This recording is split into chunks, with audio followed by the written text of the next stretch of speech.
Hello, everyone, and welcome to AP US History for Winners with your teacher, Mr. Johnson. Last time, we talked about the Constitutional Convention and debates over ratification of the Constitution and then the Constitution itself. And today, we are talking about shaping a new republic, which is essentially post Constitution. America's got our government. How are we going to act in the very beginnings as a country with a new government under the Constitution? So, if you're ready, let's begin. The first thing that we need to talk about is Europe's presence in North America after the Revolutionary War, which is going to cause a lot of tension in the United States. So, a couple of key countries we need to think about: Britain, England, right? They are continuing to occupy posts in the United States. So they have soldiers still in the United States, even though this is against the Treaty of Paris, which was the peace treaty that ended the American Revolutionary War. Britain also has a presence in Canada. This is going to threaten the new formed government under the Constitution in America because America just fought a war against England, and now England is still hanging out, and their soldiers are still hanging out here. So it's very threatening to us. And then Spain is going to control the Mississippi River. This is a major trading access route, and America really wants to get this. Eventually, we'll talk about how America does get this through the Louisiana Purchase, but at this point, it's owned by Spain, and it's causing a lot of issues for us. So, how are we going to deal with England and Spain? And the way we're going to do it is through diplomatic initiatives, which diplomacy and diplomatic initiatives are basically the ways that countries negotiate with each other. That's what diplomacy is. And so we're going to talk about a couple of treaties. The first treaty we need to talk about is Jay's Treaty from 1795, and it is a treaty that America signs with Great Britain. And the elements of this treaty are as follows. The U.S. is going to receive compensation for any ships that England might have damaged, quote unquote, accidentally in some of America's trading ships post-Revolutionary War. Britain also promises to leave their posts in the United States. They don't do that, but they promise to do so, and that's something we wanted. And then in return, we are going to grant Great Britain favored status, which is going to upset the Democratic Republicans or the Jeffersonians or the Anti-Federalists, all names for the same party. That's going to upset them because those people want to support France, and France and England are in a big rivalry all the time. This Jay's Treaty is a major cause of the development of political parties, and it's really important to be able to make that connection. The Federalists are going to support it because they are often the ones supporting Britain, and the Anti-Federalists are not going to support it. Those Anti-Federalists, again, want to support France instead. Another treaty that we need to talk about is Pinckney's Treaty. Now, this is a treaty with Spain, and this is how America gets access to rights of the Mississippi River. So we get what's called navigation rights. So we're allowed to go up and down on the Mississippi River. We get what's called the right of deposit in New Orleans, which means even though we don't own New Orleans at the time, we're allowed to use that port because that's a really big port. If you see in the map on the bottom left, that's a big port that you can sail all the way down the Mississippi River and then set your goods for sale, all throughout the world if you get to the port of New Orleans through the Gulf of Mexico and the Atlantic Ocean. We're also going to the treaty is going to allow the U.S. to store goods in New Orleans before they're shipped out and sold. And like we said, the Mississippi River, super, super important for trading because it runs north and south down throughout the entire United States. And America really wants to find a way to be able to use that. So that's why this treaty was super important. And the point of this treaty was to try to limit arguments between Spain and the U.S. over the idea of expansion because the U.S. keeps trying to expand west, but that's Spain's territory at the time. And so this treaty is trying to settle some of those disputes. The next thing we got to think about is a little bit of something that's going on in the world, and it's war between France and England. Okay, so what happens is there's a French Revolution in 1789. We talked about this a little bit. They're inspired by the Declaration of Independence. They overthrow the French monarch, King Louis XVI. They behead him. And right after that, France and England go to war. And as they're fighting, we don't super need to know what they're fighting about, but for this class, we need to know that they both want the United States to stay out of it. And they're afraid of the US siding with one or the other.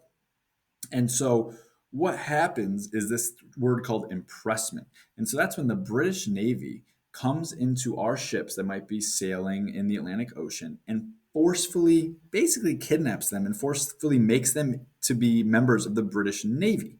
And so that's very upsetting. This idea of impressment is very upsetting to the Americans.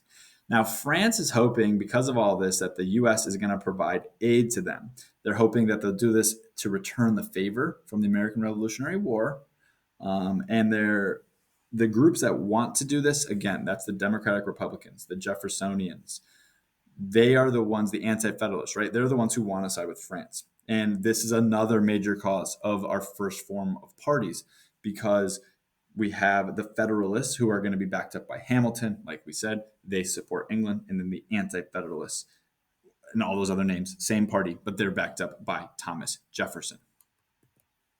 So before we get into that first party system, we got to think about the institutions and precedents set during Washington, first president, and Adams, second president's administrations. And so kind of what happens during those terms, those presidencies, that are very important to know about. And one of the most important institutions is called the Bank of the United States, which was created underneath George Washington.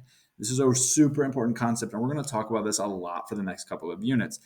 This is the brainchild of Alexander Hamilton, of musical fame, and it is essentially a national bank that is going to help establish the U.S.'s credit and improve our trade. The Bank of the United States is supposed to print paper money, collect taxes, and then they lend money to the government. But the Bank of the United States is kind of like a private bank that's sort of owned by the government that is going to help out the government with their finances and control how the money supply.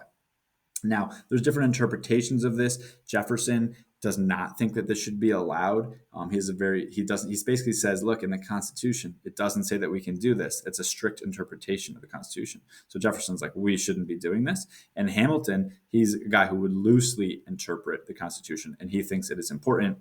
In the end, George Washington does support the bus, which is what we call the Bank of the United States for short, the bus. He supports it, so it goes through, and it is very helpful in America establishing credit and becoming more influential across the world.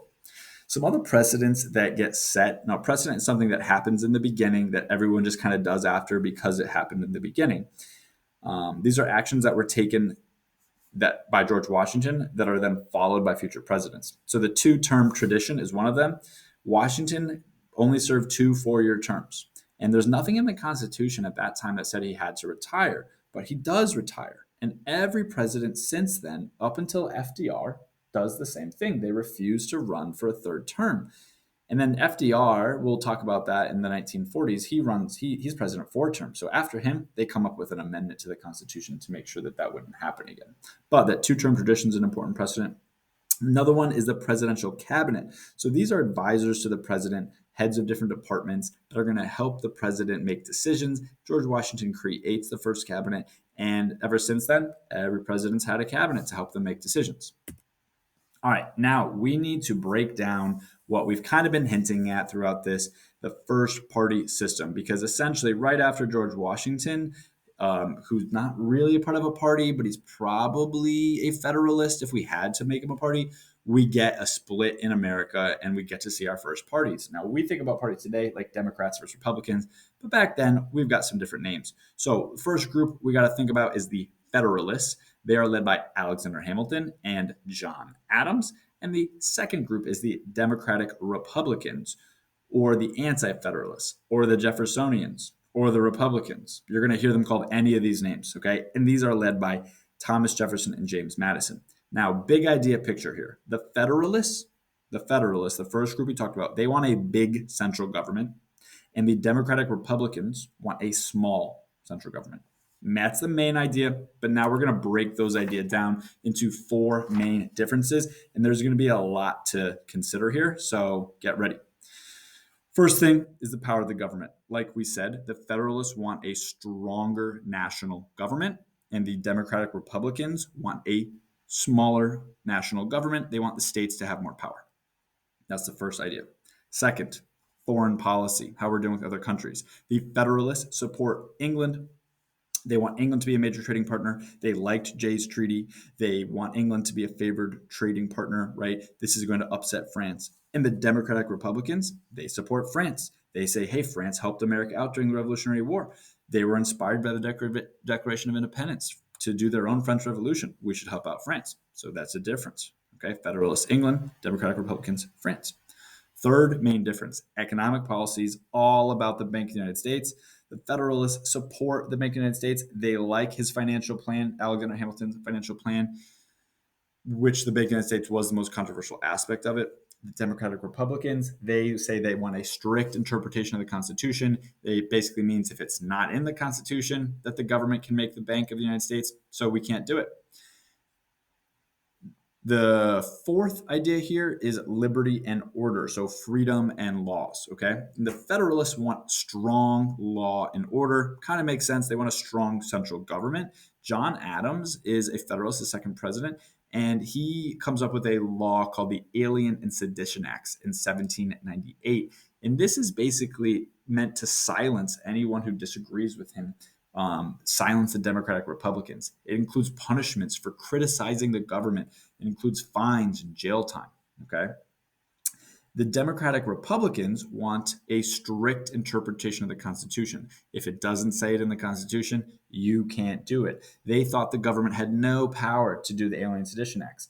And they're going to respond with things called the Virginia and Kentucky resolutions, which essentially nullify, meaning they want states to ignore the Alien Sedition Acts and pretend that they did not happen. So we've talked about these political parties.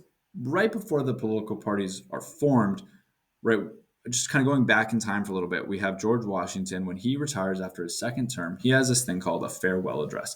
And every president gives this now, and it's when they leave office. It's kind of their advice to the country. And George Washington issues his farewell address in 1796. It's written by Washington and his best buddy, Alexander Hamilton. And it's very, very important, especially for the rest of this course. If you ever want to talk about context, it's a really great thing to bring up for a lot of different reasons. So it's going to influence United States foreign policy for many years to come, because in it, it talks about how we should beware of foreign entanglements. And what that means is don't get involved in Europe's wars, stay out of it, okay? And we're going to try to stay out of foreign politics for a long time, all the way up until World War I, World War II. We don't want to get a mess with Europe. And a lot of that reason is because George Washington says, hey, we got to focus on America, North America, South America. That's where our focus should be. The other main thing he does in his farewell address is he warns of political parties. He talks about, hey, we need to be united. We should, we might have different people running for president who have different views, but we can't get so divided into two parties. Obviously, we know this is not followed. Today, we have political parties. And this, right after he leaves, we have those political parties that we just talked about. So his farewell address, not listened to, but still very important, the ideas that he talked about. All right. That is it for our notes on the beginnings of American government, the beginnings of the Constitution, and shaping our new republic. These are the big ideas. It is very important that you write these down. We will talk about these. How did the U.S. try to deal with Europe and North America? Number one.